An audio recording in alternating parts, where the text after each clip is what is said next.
Apa kabar jamaah semuanya? Sehat? Alhamdulillahi Rabbil Alamin. Allahumma salli ala Sayyidina Muhammad wa ala alihi wa sahbihi wa man tabi'ahu ila yaumiddin. Yang sama-sama kita hormati Mursyid Tarekat Naqsyabandiyah Fadilatul Syekh Buya Alaidin Atari beserta seluruh keluarga besar Pondok Pesantren Darussalam Kabun, yang tak dapat saya sebutkan satu persatu. Para tamu-tamu undangan, hadirin hadirat, muslimin muslimat, semua yang hadir ini insya Allah dimuliakan Allah Subhanahu wa Ta'ala.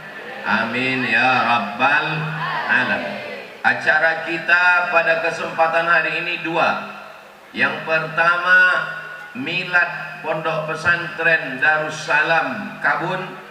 Yang kedua adalah haul Syekh Aidarus bin Syekh Abdul Ghani Al-Kampari. Hala ya'ulu haulan.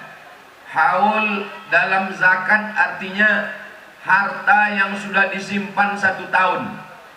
Ibu-ibu, bapak-bapak yang menyimpan tabungan 100 juta, syaratnya pertama haul, sudah dipegang selama 1 tahun.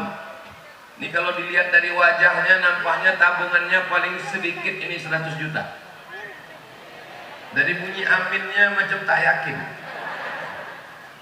Jadi syaratnya al-milkul tam, kepemilikannya penuh, bukan musyarakah berkongsi, bukan hutang. Yang kedua adalah haul, sudah sampai 1 tahun. Jadi haul artinya 1 tahun meninggalnya guru, biasanya guru-guru mursyid, ulama-ulama diperingati. Perbuatan ini dikritik. Untuk apa mengenang orang yang sudah meninggal dunia? Maka perbuatan itu katanya bid'ah. Kalau bid'ah berarti dhalalah. Kalau dhalalah berarti masuk neraka. Kalau haul ini bid'ah, maka yang mengundang masuk neraka, yang diundang juga masuk neraka.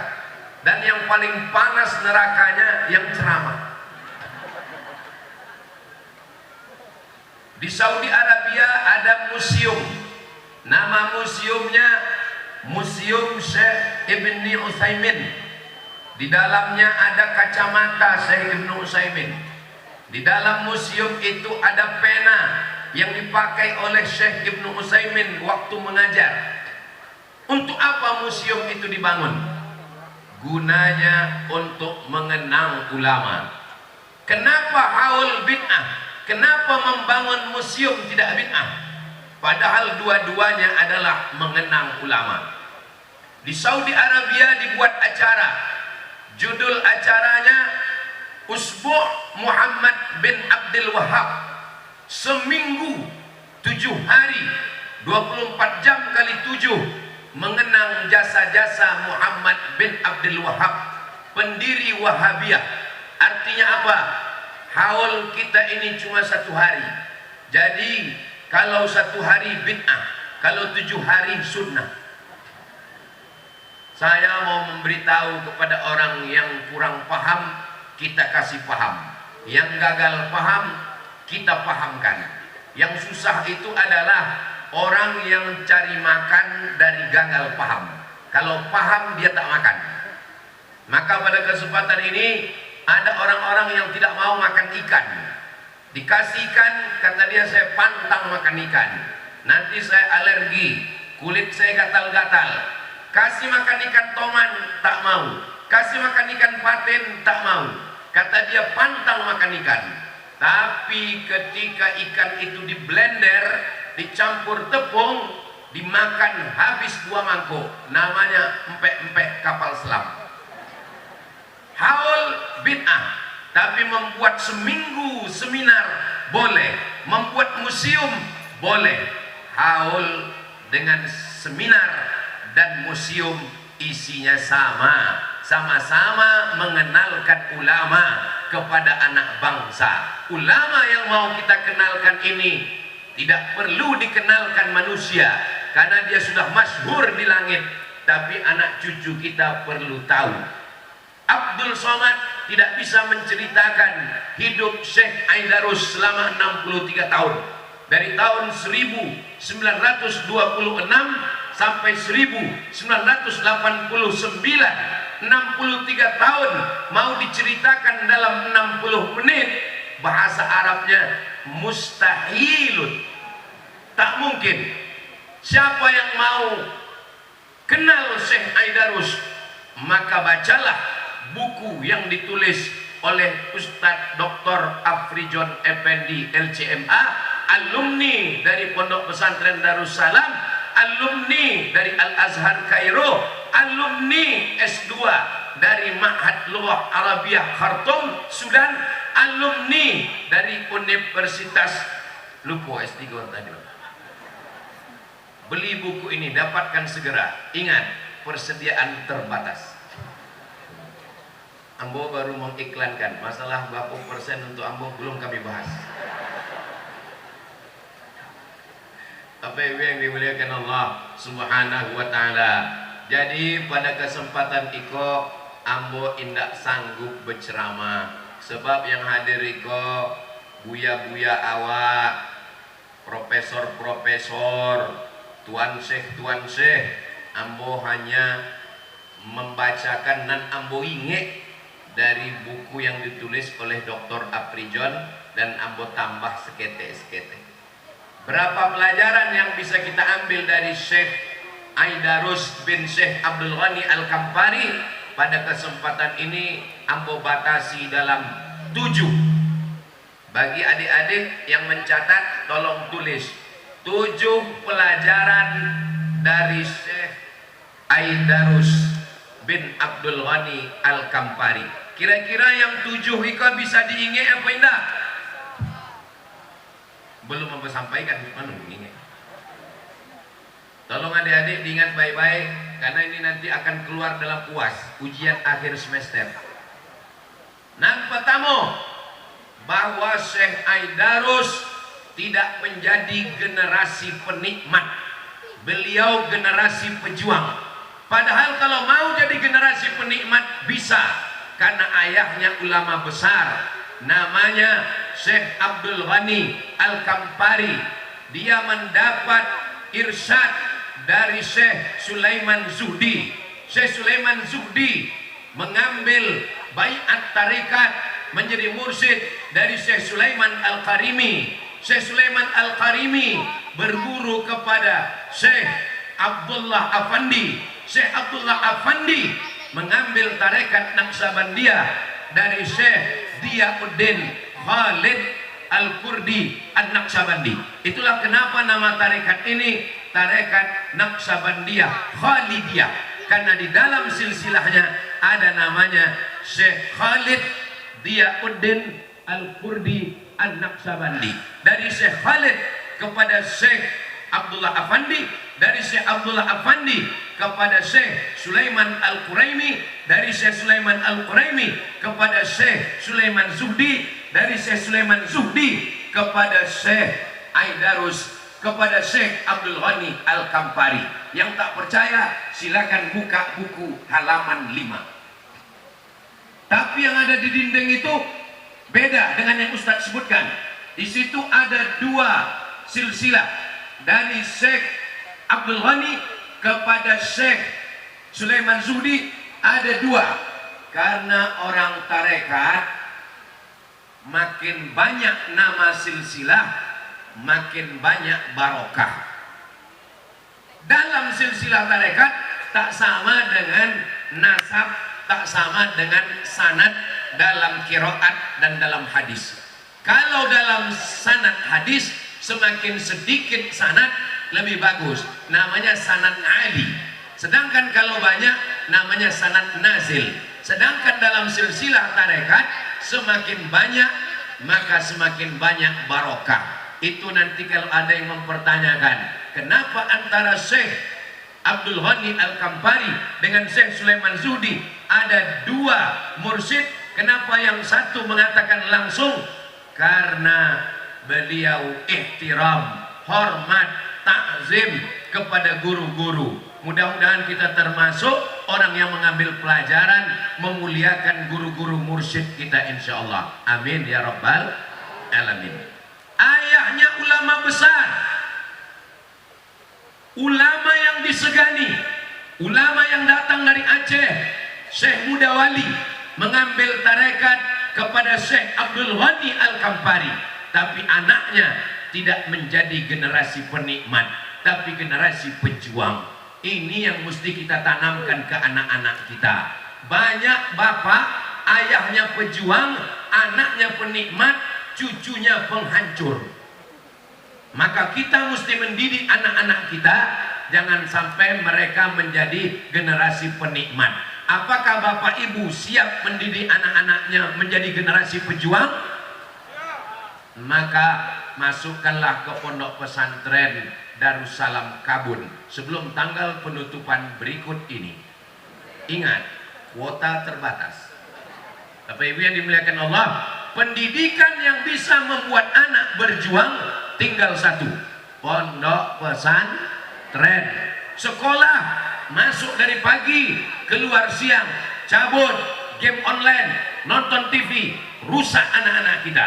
Maka kenapa Syekh Aidarus besar? Karena dia tidak membawa nama besar ayahnya Syekh Abdul Ghani.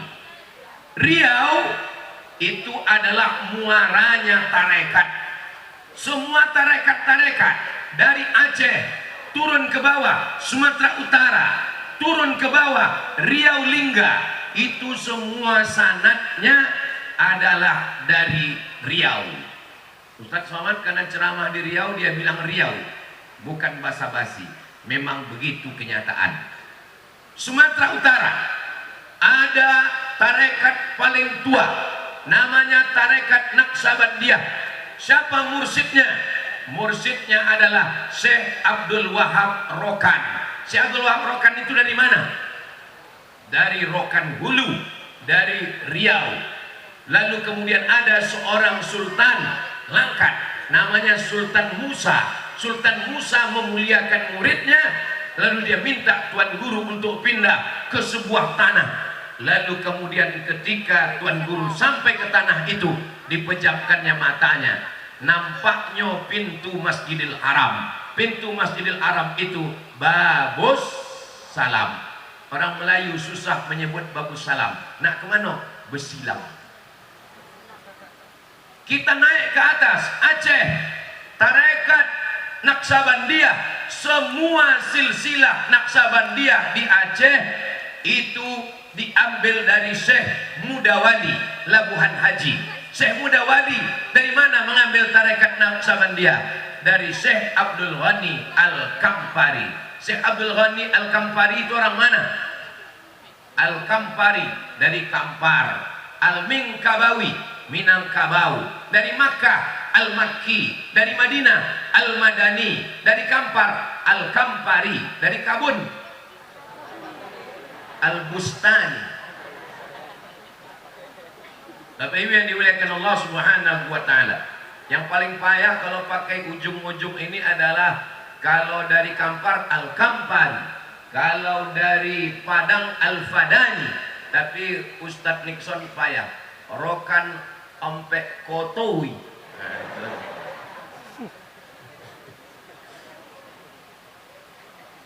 Sekarang kita pergi ke Kepulauan Riau. Saya pergi ke Batam. Silsilah tarekat Naksabandiyah orang Batam, orang Kepulauan Riau, dari mulai Sungai Kampar tembus ke Penyalai sampai ke Batam, sampai ke Malaysia. Itu silsilah tarekatnya dari mana? Saya pergi ke Batam, saya tanya, Tuan Syekh tarekatnya dari mana? Dari Syekh Ja'far Pulau Godang. Syekh Ja'far Pulau Godang dari siapa? Dari Syekh Abdul Rahman Tanjung Alai. Syekh Abdul Rahman Tanjung Alai dari mana? Dari Syekh Mahmudin Deli. Syekh Mahmudin Deli dari siapa? Dari Syekh Ismail bin Ahmad Al-Minkabawi Simabur.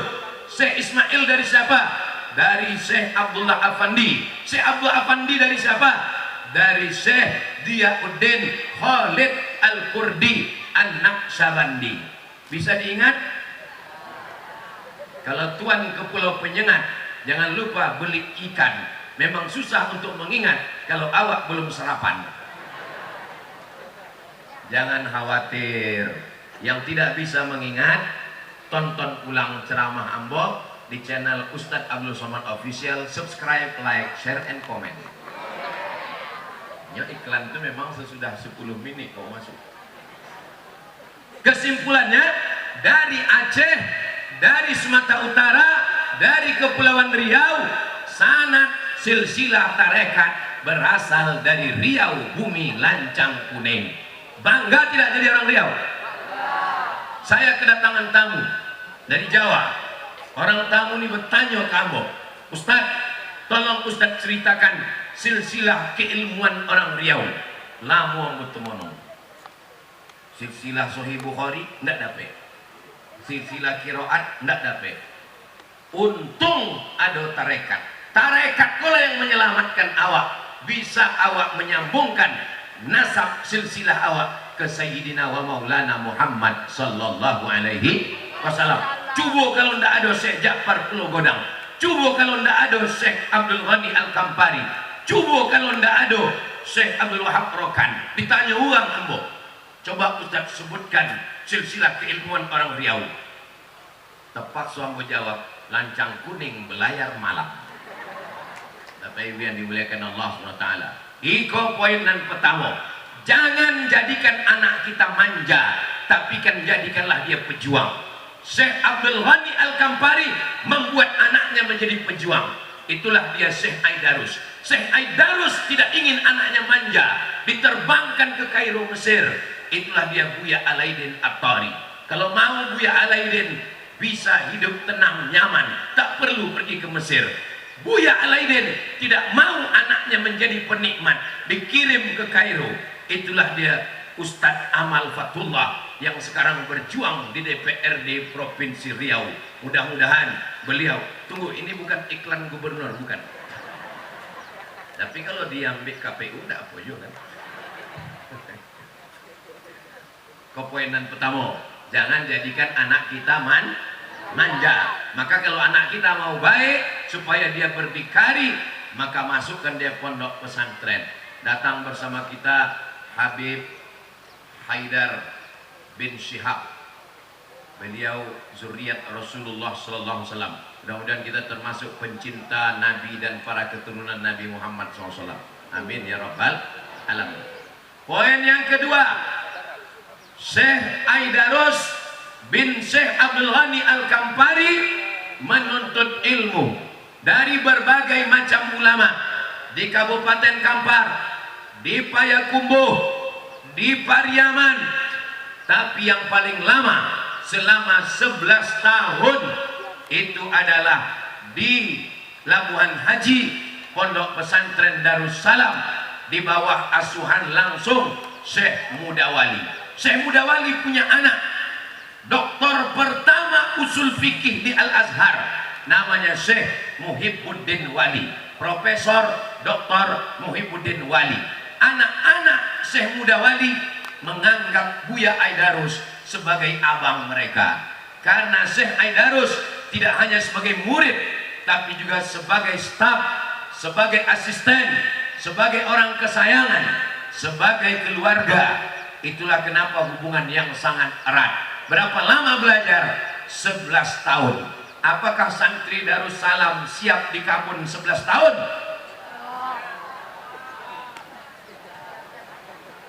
Untungnya tidak spontan, siap gitu. Pas siap 6 tahun balik. Alhamdulillah, Syekh tidak menerapkan sulitnya hidup dia ke anak-anak kita. Di Darussalam Kabun, Darussalam Kabun Buya 6 tahun apa 7? 7 tahun. Tamat dari Darussalam Kabun, fikih dari mulai matan takrib, naik Fathul Qarib, naik I'anatul Talibin, naik Mahalli. Adapun dalam bidang tasawuf, bertarekat Naqsabandiyah. Adapun dalam bidang bahasa Arab, dari mulai Matan al-Ajurrumiyah, Kawakib Durriyah, Al-Imriti, 1000 bait Imam Malik, Alfiyah Ibni Malik, 1000 bait Ibnu Malik diajarkan di sini. Maka ibu bapak, masukkan anak-anak kita ke pesantren Darussalam, alim dalam bidang fikih, berakidah Ahlus Sunnah wal Jamaah, Imam Abul Hasan Al-Asy'ari. Insyaallah selamat dari liberal, selamat dari sekuler, selamat dari Syiah, selamat dari Wahabi, selamat dari Khawarij, selamat dari game online, dan selamat dari pinjol. Ini sekarang anak-anak di luar ini semuanya online, belajarnya online. Kalau sudah lulus kerjanya online, dapat duit main judi online, lagi waktu kosong main game online. Duitnya dapat dari mana? Pinjaman. Mau jadi apa? Maka tidak ada solusi lain. Solusinya tinggal benteng satu-satunya, Pondok Pesantren. 1926 Syekh Aidarus lahir. Lalu ke beliau menuntut ilmu. Setelah itu dia pulang tahun 1926, 36, 46. Maka ketika berumur 30 tahun, ketika sudah lengkap umurnya untuk memimpin, beliau mursyid sekaligus pimpinan pondok pesantren. Banyak mursyid tapi tak punya pesantren, banyak punya pesantren tapi tak mursyid. Ustadz Somad tidak mursyid, tak punya pesantren. Mudah-mudahan anak-anak kita ini menjadi mursyid dan punya pesantren insya Allah. Kenapa? Karena ada 3: iman, Islam, ihsan. Iman, akidah Ahlus Sunnah wal Jamaah, Imam Abul Hasan Al-Asy'ari. Islam, fikih, Imam Muhammad bin Idris Asy-Syafi'i. Ihsan, tasawuf. Tasawufnya adalah Imam Junaid Al-Baghdadi, Abu Hamid Al-Ghazali. Tapi pesantren Darussalam ada plus yang keempat. Akidahnya Asy'ari, fikihnya Syafi'i, tasawufnya Al-Ghazali, dan tarekatnya Imam Bahauddin An-Naqsyabandi. Itu yang tak ada di tempat lain.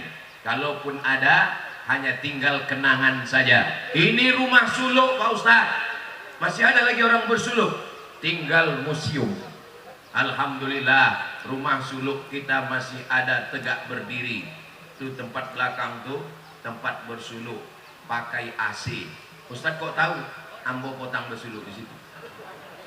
Bukan deh Ambo deh boy AC, sodonya pakai AC. Bapak Ibu yang dimuliakan Allah Subhanahu wa taala, maka poin yang kedua adalah masukkan anak ke lembaga Ahlus Sunnah wal Jamaah. Kenapa anakmu kau masukkan ke sini? Ini kan bukan Asy'ari, bukan Syafi'i, bukan Naqsyabandi. Saya masukkan anak ke situ Pak Ustadz hanya untuk ngambil hafalan Qur'annya aja, hanya untuk bahasa Arabnya saja Pak Ustadz. Jangan Pak, nanti Bapak dibid'ahkannya. Enggak apa-apa Pak Ustadz, untuk ngambil bahasa Arabnya aja Pak Ustadz. Ayolah, terserahlah. Sebulan, 2 bulan, 3 bulan balik. Ustadz, anak saya sudah saya tarik lagi. Kenapa Bapak ambil? Dulu kata Bapak mau ngajak ngambil bahasa Arab sama hafalan Quran.